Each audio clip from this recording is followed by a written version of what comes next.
ৰাম ৰাম ৰাম ৰাম মোবাইলবোৰ চাব নোৱাৰি আজিকালি মোবাইলবোৰ কি যে সঁচাকৈ ছ'চিয়েল মিডিয়াবোৰ কি হ'ল বাৰু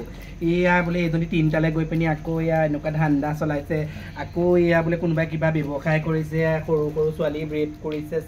চি মোবাইল চাব নোৱাৰা হ'লো আৰু দেই আমাৰ দিনত সেইবোৰ নাছিলে পায় আমাৰ দিনত সেইবোৰ নাছিলে আমি যি এটা ভাল পালোঁ সেইটোলৈকে আহিলোঁ আৰু সেইটোকে মনে প্ৰাণে ভাল পালোঁ এতিয়ালৈকে মনে প্ৰাণে ভাল পাই আছোঁ যদিও বুঢ়া হৈ গ'ল এতিয়াও আমাৰ দাঁতে ভাতে লগা আজিকালি যে সঁচাকৈ ল'ৰা ছোৱালীবোৰ যে একো ক'ব নোৱাৰি আৰু দেই সঁচাকৈ একো ক'ব নোৱাৰি লোককনো কৈ কি লাভ এয়াহে এতিয়া নিজৰ ছোৱালীজনীয়ে 10টালৈ গৈছোঁ সেয়া আকৌ এটালৈ গুচি গ'ল এতিয়া মই জানো কিবা কৰিব পাৰিছোঁ সেই লোকক ক'ব নোৱাৰোঁ তাৰমানে এতিয়া এইজনীয়ে এখন গধূলি হ'লে কোনেনো যায় সদায় তাই ইমান কাম থাকে সদায় গধূলি হ'লে তাই ওলাই যাব কিবা হেনো তাই ব্যৱসায় কৰিছে কি ব্যৱসায় কৰে বাৰু গধূলি মই তাকে ভাবিয়ে নাপাওঁ আমি ইমান পঢ়া শুনা মানুহ নহয় আৰু ইমান নলেজো নাই বাহিৰত সেইকাৰণে মাজনী তোমাৰ বুকুখন আছে গোটেই ডিমাপুৰত আৰু টিকাটো আছে মদৈ জানো চাওঁ এফালে আৰু এইবিলাক ড্ৰেছ আমাৰ গাঁৱত পিন্ধিলে শোভা নাপায় নহয় মাজনী মা তই আগৰ দিনৰ মানুহ আজিকালি এইটো মডাৰ্ণ যুগ হৈছে তই নাজান কেনেকে কি পিন্ধিব লাগে মই জানো নহয়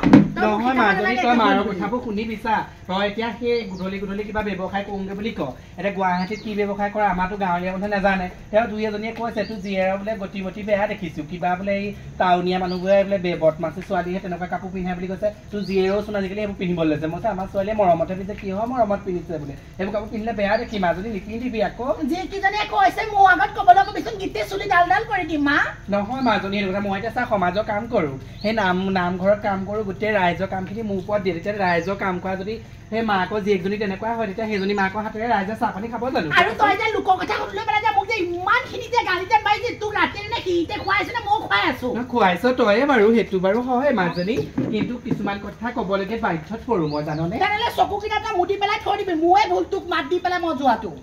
নহয় মাজনী মই ক'বলৈ বাধ্য হৈছোঁ এতিয়া জোঁৱাই আজি ইমানকেইদিন হ'ল এতিয়া আমাৰ সৰু জোঁৱাই ক'ত গ'ল ইমান দিন দেখা নাই যে আহিলে আহিব নাহিলে নাই সি নাহিলে আকৌ বেলেগ এটালৈ মই পলাই যাম তই কি কৰিব বিচাৰিছ মই ভাবি পোৱা নাই সঁচাকৈ ছোৱালী তই 11 নম্বৰ লগালি আকৌ মতালৈ যাওঁ বুলি ভাবি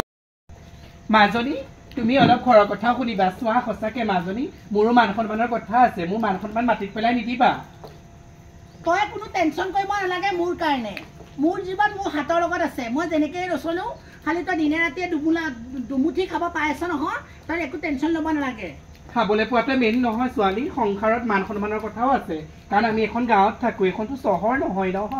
গাঁৱলীয়া মানুহবিলাকে এটাতে 10টা হ'লে তই জানই দেখোন আকৌ তই মোক ক'ব লাগেনে তোক আৰু বুজাব নোৱাৰো মানে মই যি দেখিলোঁ মোক বুজাবও নালাগে যিবিলাকে ক'বলৈ আহে সিহঁতক বুজাইহে পঠিয়াই দিবি তই মোক ক'বলৈ কোনো দৰকাৰ নাই মা আৰু তই যে ইমাত্ৰ কৈ দিলি বোলে তোৰ বোলে 11টা মই একেবাৰে 20টালৈ যাব মই মোৰ নিজৰ লগত কথা মোৰ কথা তহঁতি চিন্তা কৰিব নালাগে তোক মই কোৱাটোৱে ভুল মই যাওঁ তই থাক মই আহোঁতে দেৰি হ'ব পাৰে ৰাতি দৰজাখন খুলি পেলাই থৈ দিবি শুন মাজনী মাৰো এটা লাষ্ট কথা যদিহে তই এখন ঘৰত থাকিব বিচাৰিছ মাৰ কথা মতে থাকিব লাগিব আৰু যদিহে থাকিব নোৱাৰো আজিয়ে জোঁৱাইক মাতি এই ঘৰ খালী কৰিব লাগিব এইটো মোৰ শেষ লাষ্ট সিদ্ধান্ত কথা